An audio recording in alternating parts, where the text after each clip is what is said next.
I'd like you to design a distributed LRU cache. Hi, everyone, and welcome to another mock interview with Exponent. I'm here today with Ravi. Ravi, would you like to introduce yourself? Hey everyone, I'm Ravi. I am currently a senior engineer at a MAANG company.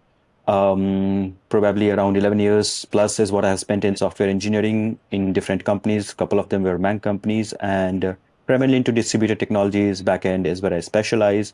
And I love to interact with learners over these kind of sessions to impart some of my learnings that I have gathered over all these years. So happy to be here. If you're enjoying this video, you can watch dozens more of videos like this at tryexponent.com. Check out our real interview questions with full written solutions. Over 1 million people use Exponent to ace their interviews in product management, software engineering, engineering management, machine learning, data science, and much, much more. Get started for free at tryexponent.com. Lovely. Happy to have you here. Okay, let's jump into our question. So, Ravi, today I'd like you to design a distributed LRU cache. Okay, so LRU like the least recently used kind of thing. Fair enough. Okay, so let me actually kind of get some details around this so that I have the details what like the requirements what we are going to design essentially. So as I understand, Nima, about cache, like it is primarily used for data storage and reading the data, and it is used for like some frequently accessed data and makes the reads and writes faster essentially. And distributed cache is a caching system where like multiple servers will store the information, like it will be distributed across multiple servers, and we'll still have that frequently accessed data, fast access to that data. That's primarily what I'm thinking. Now, one question that I have here is that I mean, the main use case is users should be able to insert their data and retrieve the data. That's a primary use case. Any other requirement that you have apart from this? No, I think that about sums it up. We want it to be distributed. That's the main thing. All right, so I'll use this one here. So for the functional requirements, um, primarily, I think what we can have, I'll use this here.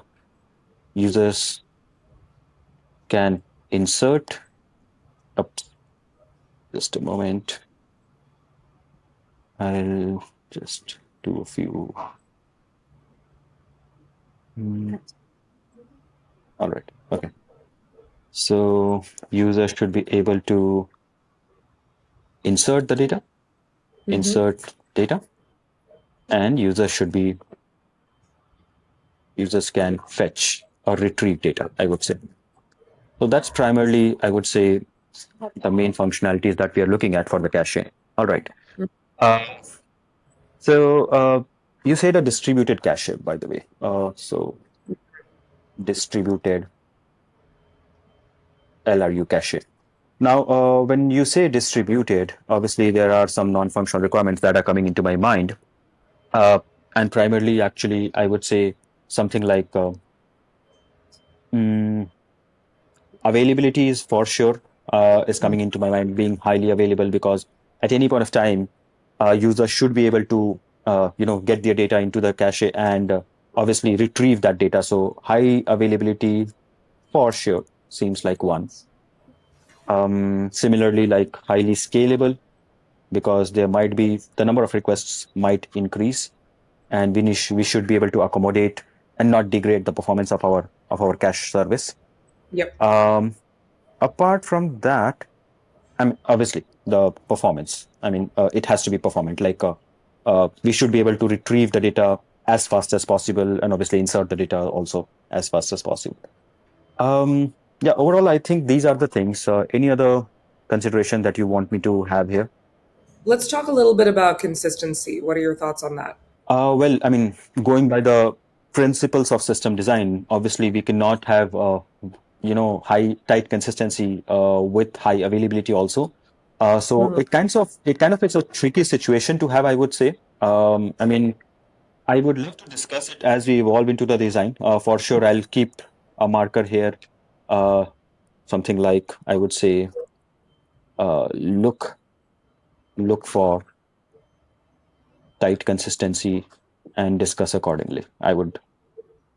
Okay. put a marker here. Yep. There will have to be some trade-offs, is what I'm foreseeing here, and would love to discuss when we reach to that point. That point here. Sounds good. Okay. All right. So these are the requirements here that we have, and let's get started with this. So I can clearly see that first I would like to address these the functional requirements, and then would like to move it into the distributed or the non-functional things actually. So let's first start with a single machine implementation where I can have. I would like to talk about the API design actually. So if I just discuss on the API design for this, okay, we need for the functional requirement, we need to insert the data. So one of the first methods that I'm thinking is an insert method here. And the parameters that I'm thinking about the insert method is, first of all, I mean, let's say if I talk about fast retrieval, if I have to implement the cache on a single machine, let's say, and for a fast retrieval, um, I should be talking about the implementation of this cache. And as far as the implementation goes, I think hash map is something that comes to my mind where we usually store it in the form of a key value pair in the cache. Like the value will be stored against a key, and essentially in a hash map kind of a data structure, we should be able to retrieve it in O of one time. So insert should have a key and the corresponding value is what I'm thinking here. And key obviously will be unique. Similarly, for the retrieval, I think there will be something like a retrieve method is what I'm thinking. And for the retrieval, I think we should, by the way, like insert would return something as simple as 200 if it's successfully inserted, or if there is any kind of an issue accordingly, it will either return a 4xx or a 5xx kind of an error. If it's a client side or a server side kind of an error. So that's the response that insert would give. Retrieve, we only need the key. Accordingly, it should be able to return us the relevant value. Or again, if there are some errors, accordingly, relevant error codes, like if it's a successful retrieve, 200, otherwise 4xx or 5xx kind of an error. Yeah. Now, that's primarily I'm thinking about from an API design perspective. And one more thing which I'm thinking here is about the single service or single machine implementation. So just talking about the implementation briefly, I mean, the insert would work something like, I would say, I would go and check in the cache that if that key already exists or not. So something like if key exists, and if it does not exist, by the way, if it does not exist, we can go ahead and we can go ahead and insert it if it does not exist. However,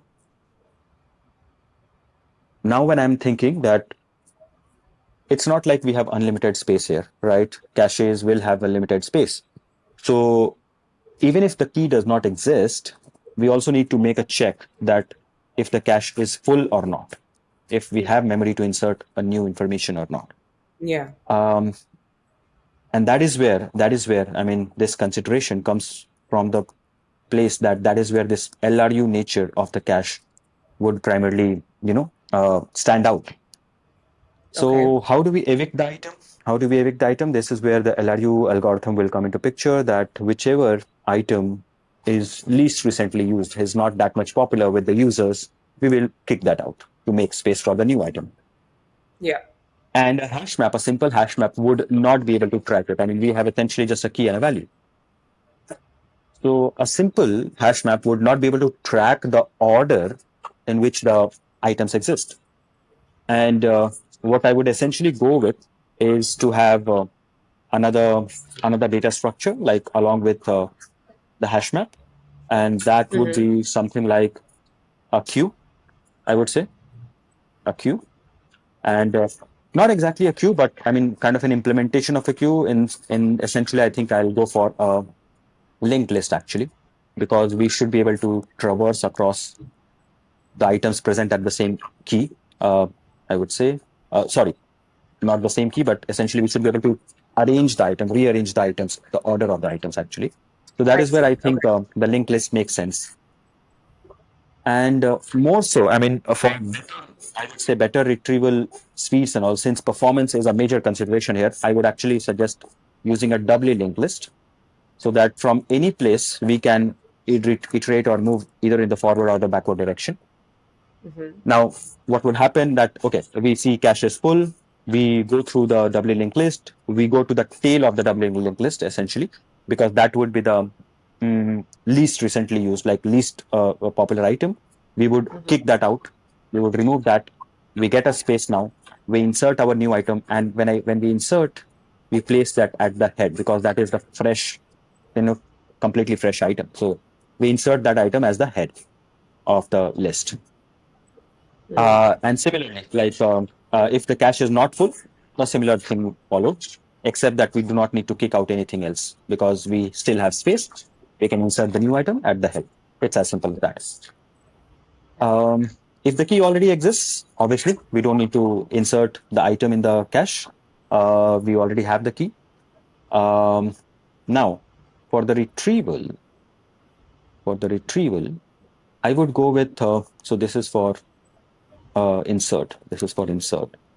And for Okay. the retrieval, we can go with something like, okay, um, okay, if the key exists, all right, we will again go through the same question. If key exists, we can actually go ahead and fetch the key. And when we fetch the key, so like this is a yes situation, when we fetch the key, that key becomes used, like that has been recently used. So essentially, wherever that lies in this doubly linked list, we need to move that particular item to the head of the linked Okay. list because now that's the order that we are maintaining. Accordingly, the other items will shift one place further to make space for the head, like that rearrangement will happen. And similarly, like if the key does not exist, then essentially it's a cache miss, and we have to go and I would say retrieve the item from the actual data store where Mm-hmm. where we are serving the cache from. So this is how the implementation would work. So the get would see that okay, if we have the item, we will access the item and move it to the head of the list. Mm-hmm. And if the item is not there, no, then it's a cache miss. We will go to the actual data store and fetch the item from there. It's as simple as that. Insert, well, two places. I would say two phase. If the key already exists, all right. So then we would we would not have to insert anything. By the way, I just realized that if the key Mm-hmm. exists, yes situation. In the yes situation also, we don't need to insert anything new, but we have tried to access that key, and that key again would be moved to the head of the doubly linked list because that Yeah. increases its recentness actually. Yeah. And if it's not there, then we will check cache full kind of condition, Yeah. and accordingly we will either delete item from the tail to make space for the thing and all those kind of stuff. And if the cache Yeah. we have the space, we would anyways insert it. In either case, the new item will be at the head of the linked list. Is there a particular reason we need a linked list here and not a simple linked list? We That's a good question. Yeah. Now I'm thinking out loud that if we go with a simple linked list here, uh, this rearrangement, I would say this rearrangement would be like mm, we have to always start from the head. I would say we have to Mm-hmm. always start from the head in order to go for the rearrangement. If we have to like shift items by one place, is what I'm trying to suggest. Mm. Now, if we have a doubly linked list, it's not like we are bound to start only from the head. We should be able to start from any position, actually. Yeah. So, for example, what I'm trying to say is um, okay, so let's say if I have some item which is somewhere in the middle here, all right, and I try to access it.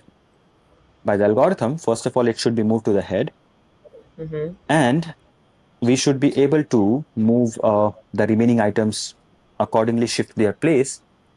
Um, I cannot think of any particular reason that a doubly linked list stands out there. It is just that when I think about the more granular implementation, is where I'm thinking that there might be some algorithmic optimization, something like probably not sure. I mean, binary search will not be used because this is not sorted and all. But I'm just thinking from a granular level implementation. Maybe that is where the doubly linked list might be helpful. But Are again, you I losing? might come up with a better reason later on. Yeah. Yeah. Are you losing anything by using a doubly linked list versus a simple linked list? That's what I'm thinking. Right now, I don't think a doubly linked list is offering any significant advantage as such, but I just was thinking out maybe from a futuristic aspect that from an access point of view, doubly linked list gives us the freedom to move in Yeah. any direction. With a single linked list, we only can move in a single, I would say, forward direction. With a doubly linked list, we can move even in the backward direction, actually. Even though right now we don't really have a use case for that, but you're saying that for the future in case there is a situation. Absolutely, absolutely. And I see that, I mean, if we use a doubly linked list, essentially, I'm not seeing any significant disadvantage that it is actually having. I mean, there is just an Got extra pointer that we are adding to each node. So there is nothing much of a space thing that we are losing here. So got it. that's why I went for a Okay. doubly linked list, that there is no significant disadvantage here. So now this API design and I would say this implementation. Now I'm thinking of moving to I would say, and by the way, one more thing with respect to the implementation, which I'm thinking is we can have some setup. I'm thinking of a dedicated cache cluster. So let me draw this line here. So when I say dedicated cache cluster, I mean to say that essentially there will be microservices or there will be different services which will be making a calls to the data store, and that is where somewhere in the middle the cache would come into picture. So what I mean to say that there will be these services, and then there will be this cache, and then there will be your data store. So these services actually try to access the data from the data store, and caches optimize that retrieval is what I'm trying to suggest. Now, Okay. we can have these dedicated cache cluster, that is dedicated separate machines where we can host our caches or implement our caches. So I'm trying to suggest is dedicated cache cluster is what I'm trying to suggest here, where the services would be implemented in a different machine, the caches would be in a different machine. And now when I'm thinking from a distributed systems perspective, um, I'm thinking that we can, in a distributed system, essentially we are going for a distributed cache because a single cache machine would not be able to store that much data. That's why we want to distribute the data across different machines. And the distribution mechanism, I'm thinking about a simple range based kind of a sharding, where maybe certain keys, let's say, giving an example, like let's say A to M, the keys which start from A, and accordingly A to M entries can be present in this one server, one single machine. Accordingly, N to further, let's say, mm, Z, let's say, for example, can be present in this one. And each service host, or I would say each service, would have the information about this partitioning, I would say about this division, that which servers have which range of data. Accordingly, they will have this information locally, and based on what queries that they get, based on the query that they get, they will be able to decide which cache server or cache cluster do they need to make a call. If let's say this service gets a request for something which is starting from T, so it knows that hey, the T1 is stored in this cache cluster actually, not in this one. It will be able to make that decision. Okay. So that's the distributed implementation that I'm thinking about. Just making a quick check. Yeah. Do you have any questions here? What are some other strategies you would consider and why pick this one? So I went with a separate cache cluster here. The other option which I can think of is possibly, possibly have the caching implemented as a simple process in these servers or a service hosts itself, I would say. So we have these service hosts, and what I'm suggesting is these caches are co-located in these service hosts itself. The division, the rest of the implementation is still the same, like they are still sharded based on this range and all.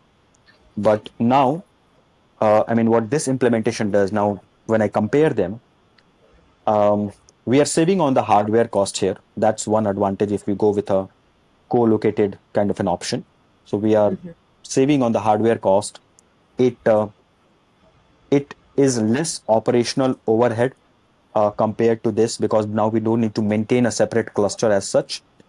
However, I can see the advantage of this, dedicated cache cluster. So this is the co-located option, where the but advantages are that we are not having to have extra hardware, no operational cost as such, and it kind of helps with the scaling. Like scaling wise, if we scale the service host accordingly, the cache also will scale. So we don't need to put out a separate activity for the cache scaling.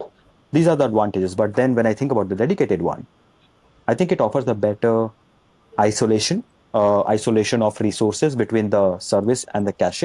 Like both have their own purpose. And Hmm. when I think from, the system design principles of single responsibility principle and separation of concern and all those things, I think this stands out to me, because while scaling is an advantage here, the high availability requirement that we have, if the service host goes down, well, we lose the cache also, by the way. Mm. So compromising on one service, like if there's a problem with a service host, well, we don't have access to the cache also. So these are the trade-offs, these are the problems that exist here. And considering the requirements that we have, like high availability, scalability, and all those things, I think I'll go with a dedicated cache cluster where it provides for a better isolation of resources.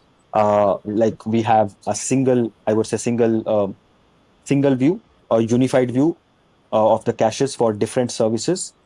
And we have the flexibility, like since we have the division, so we can, it's not like whatever serviced or type of machine that we choose for the service host, we have to go with that only for the cache. Now with Yeah. this division, we can choose, multiple types of hardwares. We have the flexibility. So Okay. that's why I'll go with a dedicated cache cluster. Sounds good. All right. All right. Okay. Fair enough. I think so far so good. We have been able to, um, I would say, implement a design. So essentially, for the high level design, I would say that we have a client. We have a client, and then we will have obviously some kind of a load balancer here, or an API gateway, and which does the load balancing activity. I'm not going into details of that, but it does a lot of Hmm. things like authentication maybe, and your load balancing, rate limiting, and all those kind of stuff. Okay. Then we have all our service hosts here, I would say, the service hosts. And the service hosts, as I told earlier, they have the configuration of the cache cluster, like which cache cluster holds which range. They have that configuration locally. And then we have Hmm. the actual cache servers, or cache cluster, I should say. And each of these service hosts has access to each of these cache clusters because of that configuration. So that's the setup. And finally, we have the data store. Okay. So that's how the, I would say, that's how the setup looks like, the high level design. I think we are good so far. And if you don't have further questions, I would get into the details, the non-functional requirements, and we can address the distributed requirements. Yeah. Let's do that. Yeah. All right. Awesome. Now, one of the first thing that I'm thinking here is how will these, mm, this cache, the service would make a call to this cache service actually. And Hmm. for that, one essential thing, which I think should be good to have, is I would have a process. I would say, a simple kind of library. So let's say this is the service host. This is the service host. I would have a process or a service called the client, the cache client. Now, this client is different from this client, by the way. So this is the cache client actually. All right. Now, this is a simple, I would say, a simple library which resides in this application server, and it holds all the information regarding the cache server. Okay. And the cache client will choose. It will choose that. You know. which of the one of the cache servers. So we decided that we had this ranging and all. So the onus of choosing which cache cluster we have to go to, that will be decided with the cache client because it will have all that information. And all the cache clients will have the consistent view of all the cache servers. What that means is, we have different cache servers, is what I meant. And let's say, again, we have this ranging and all, N to P, let's say, and some other range. Now, there might be different server or service hosts. And again, each will have their own cache client. I'll call that CC for now. Each one of them will have the same view. Like when I say same view or constant view, this cache client will be aware of these three cache servers and the ranges that they are serving. Similarly, this cache client will be aware of these three cache servers and the ranges that they are serving. So that's how the cache client would assist or would work. However, now stepping into the distributed nature, I'm seeing a problem here, which I can identify, is that let's say if one of the cache servers goes down, how will these clients be updated? Or let's say if a new cache server is added, actually, if a new cache server is added, and maybe yeah, all that information, how will this cache client be updated about this? So one of the simplest way to do this is have a configuration file locally on these cache clients. It will be a simple configuration file which would have this configuration maybe in a key value format. Again, that range, let's say A to M, cache server 1, let's say something like this. Range N to P, cache server 2. A very simple configuration file. This would work. But then again, the problem here is that this is manual. This is very manual and would require constant manual intervention for the change and updates and all those kind of stuff. The other thing, and by the way, and this this manual stuff includes updating it on all the cache clients, which is again increasing our complexity. The simple, I would say, solution to this is maybe have a single unified configuration file. I would say something like a central configuration where all the cache client can actually read from that configuration file. That would, I would say, help us with that uh, multi-level manual effort. But again, still it's a manual effort because we still need to keep this configuration file updated manually. So in consideration of all of this, I think one proposal that I have is to have a separate service, separate configuration management service, I would say, something like a zookeeper kind of a thing. Now, Zookeeper is a very famous, I would say, or very well-known, I would say, configuration service, which maintains the information or is used to maintain this server-related information in a distributed nature, where it will constantly be maintaining a heartbeat connection with these different cache servers. And let's say if it does not finds the health check to succeed for some cache server, uh, the cache server will be taken out of the cluster, and accordingly, Zookeeper would update the configuration. And whenever the service or the cache client have to access the cache server, they would refer or read from the Zookeeper. I would say that, hey, what is the latest configuration? Give me the latest configuration. According to that information exchange, they can now go ahead and retrieve their data as usual. So that's one way to solve this. And this is completely automated, is how I see. With this Zookeeper thing, like having a separate configuration service, we are actually automating things, or I would say taking hands off the wheels, where we don't need to be worried about constantly updating this configuration. The Zookeeper will take care of that by checking the heartbeat and the health of the cache servers. And if there is a problem and all, it will update the configuration, and the services can read that updated configuration and accordingly access the data. All right. Okay. Now, this is something with respect to, I would say, the configuration management and all. Now, thinking a bit more from uh, some more aspects of non-functional requirements. So just going back to the requirements that we collected. So we have high availability performance. I think we have discussed. I think the implementation hash map and that linked list implementation would essentially help us with the performance. And this configuration service would present a consistent view. Services can read from that configuration service and hit the cache servers. So I think performance wise, we are pretty much covered. Let's talk about the high availability, high scalability, and we'll also have a look at the consistency part here. So when Yeah. I look at high availability, let me go here. Let's look at high availability. Availability. Yeah. All right. Now, I would say that the problem with availability here is right now we only discussed about, let's say, what if we have only a single cache server? I mean, what if that cache server goes down? We essentially don't have the data. And the best way to, I mean, the very straightforward way is to, I would use a different color probably just to show it better. So we have the cache server and we can have read replicas actually. So this will be the primary, let's say, primary caching. And this would be the read replicas, I would say. Now, read replicas would definitely help us with our improving our availability.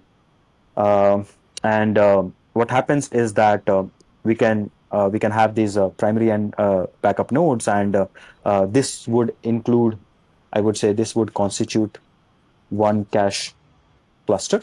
This would be a single Okay. cache cluster, and it works in a pretty straightforward fashion. That if the primary goes down, essentially there will be one of the read replicas which will be promoted to the primary, if the primary goes down. And again, who promotes it? Well, this is where the Zookeeper service, let's say this goes down. This is again where services like Zookeeper shine, because they can carry out this leader election. And then there are different algorithms like Raft is a very popular leader election algorithm, a consensus algorithm, by the way, not a leader election, but Raft is a very popular consensus algorithm, and Zookeeper can trigger who should be the new leader. Accordingly, the one of the read replicas will be promoted, and operations will continue as usual. So Okay. another thing is that these read replicas, ideally, I would have them in different data centers. So for example, this would be, let's say, in data center AZ1, this would be in a different data center AZ2, and this would further increase my availability. As you know, I'm not affected by only one particular region. Let's say something happens in this region, then if I have all my replicas in that region, everything will be affected. So I'm further improving my availability by going like this. There Yeah. are some considerations here, though. Yeah, there are some consideration that we may choose to maintain strong consistency, and this is where consistency comes into question. That what if we want to maintain the information between these replicas consistently, the replica and the master? In that case, well, our performance will take a bit of it. In what I mean to say is that we may choose to implement it like, hey, fine, the writes will be going to the primary, but the reads will be going to the to, let's say, the read replicas. We can say like that. But when the write comes to the primary, we will say that unless and until they are replicated across the replicas, we will not give a confirmation to the client, something like that. I mean, if we go with that kind of an implementation, our performance would take a backseat, slight backseat, I would say. Wait, can we take a step? Why would writing to the primary but reading from the replicas help with consistency? Yeah, okay. So it does not help with the consistency. I just propose that this can be a setup. Uh, Consistency is a different discussion here. So what I'm trying to suggest about consistency is, first of all, let me take this read and write out of the equation for now. What I'm suggesting about Okay. consistency is, let's say if a write comes to the primary, and if you want to maintain a consistent view. So what I mean by a consistent view is let's say the primary has the updated data, has an updated data like a latest key, all right, but it is still not present at the read replicas. Now, if some Yes. read comes to the read replicas, they don't have this updated key, updated data. So that's not a I see. I see what consistent you mean. view, actually, right? Yeah. Yes. Now, Yeah. that's what. Like, if we want to provide best performance, like best latency and all, then we have to take a step back. Like we have to take a step back on the consistency part, that we do not promote or promise tight consistency. That's something we'll have Got to it. go with. Otherwise, if Okay. we go with tight consistency, then our performance has to take a backseat, is what I'm trying to suggest. Got it. Okay. I understand that. Yep. Yeah. So these are some trade-offs, obviously, and this totally depends on the business use case, what we are dealing with, and what the business wants to uh, promise their clients. So accordingly, we can implement them. So that's one thing. And similarly about scalability, I mean, we with this clustering concept and with these replicas and all, essentially, and also with this zookeeper kind of a configuration service, essentially all this setup. In fact, let me take this space here to draw the final design diagram. So we'll have this client, and then we will have this API gateway and load balancer thing, which we discussed earlier. And then finally, we have this all these services, server hosts, and then we have all this, I would say, cache clusters, or cache shards. You can call them cache shards. I would call them cache shards actually, cache shard clusters. Now this would have this setup like this. Why did I choose the same color? I should have chosen different color. Yep. So this would have this primary and these replicas in each cluster. And essentially this will be repeated. This will be something which will be repeated. So that's the final setup, I would say. Okay. And overall, I mean, we'll have this configuration service in the middle here somewhere. Let's say something like a zookeeper configuration. Now, with this setup, what do we have is we have a very highly available setup for our cache, and we have a highly scalable, because now we can add or remove servers, or I would say add or remove new clusters, and just need to update them in the configuration service, which would present all these services with a unified view of the caching setup. So we have a highly available, highly scalable setup here. And performance wise, well, the core implementation, as I suggested, is in the form of a hash map and a linked list. I suggested a doubly linked list, but yes, we can go with a singly linked list also. Yep, obviously from a futuristic consideration, I think maybe from some access improvement perspective, doubly linked list might have some advantage. But yeah, again, we can look into that probably in a more granular use case. But that would be Okay. the primary, I would say, setup here. So this is the configuration service. We might need some monitoring also. Yep, sorry, just finishing it up. Some monitoring also Sure. that we might want to have, so that we can have a full, complete cache service. So we might constantly want to monitor and maybe share this monitoring information with the Zookeeper service, configuration management service. So yeah, I think that will be the final design that I will go with, and I will take any question that you might have. Yeah. What are some of the biggest limitations of this design? So the biggest limitations, I think, I'll go with the discussion that we cannot have, first starting off with the high availability versus consistency debate. We cannot have both of them. If we are going for high availability, uh, we we have to compromise on the consistency, in the sense that I discussed that uh, the writes would be going only to the master, but we can read from any of the replicas. So that way we are improving the availability, but compromising on the consistency. So there is a limitation whichever option we go with. If we go with tight consistency, well, we are compromising the performance, as we discussed already earlier. Um, Other thing which I'm thinking here is, we have some operational overhead, obviously, as I discussed earlier, that operational overhead of maintaining this configuration service, keeping it updated, Yeah.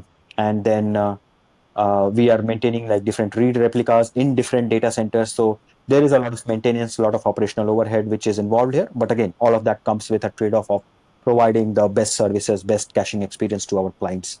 So those are some limitations that I will talk about here. Okay. I think this is a good place to stop. How do you think that went? What are your thoughts? I think it went pretty well. What we started off with was with some requirements discussion, and all across our design, all along our design, I would say, we were able to abide by those requirements, putting all the granular implementation level perspective into place, and then addressing some interesting questions which you threw at me. Thank you so much for all those questions. And I think we have a design which pretty much satisfied a highly scalable, available, and a performant caching Yeah. service for us. Yeah. What are some tips that you would give people who encounter questions like this in the wild? Like this didn't have a particular use case behind it or anything. It was just purely theoretical. So what are some suggestions that you have for people who get questions like these? Absolutely. Yeah. Some suggestions that I have for folks, and something which even when I look back, in the hindsight, is uh, try to maintain communication with the interviewer as much as possible. Try to ask as much as questions. I would say, while I did all the questioning thing, but I think somewhere in the middle, I could have constantly checked with you every now and then periodically to make sure that you are following along, because I realized at some places you had to stop me and then ask certain questions. As a candidate, I feel it's my responsibility to keep the interviewer in check, keep them carrying along, that make sure that they're following along. So that's one of the things.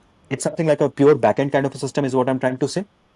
It's something not which is Mm-hmm. a user facing, something like a YouTube or maybe an Uber or a Facebook kind of a system. So thinking about something which helps you achieve that backend capabilities requires a bit more thought process, requires a bit more, I would say, starting from the basic and then evolving the design. Like I did, I started from a single server implementation and then evolved into the distributed world. So I think that would be a good way if you are not, if you get a question like this, which is not super intuitive, super user facing kind of thing, and it's more of a backend and all those technological kind of stuffs where you have to go. So start simple, start from the basic, and then gradually evolve. Discuss with the interviewer, obviously, what they are looking for, in which direction they want to go ahead, and that should be it, I would say. Yep. Lovely. Thank you so much, Ravi. It was wonderful having you on again, and I'm sure this is going to be very useful to people watching from home. If I can just add one final thing, I would also just talk about consistent hashing, just to improve the availability. I mean, that is one thing which I could have talked about, but that's just a follow up thing. Anyways, that's my final note. Gotcha. All right. Thanks so much, everyone. Take care.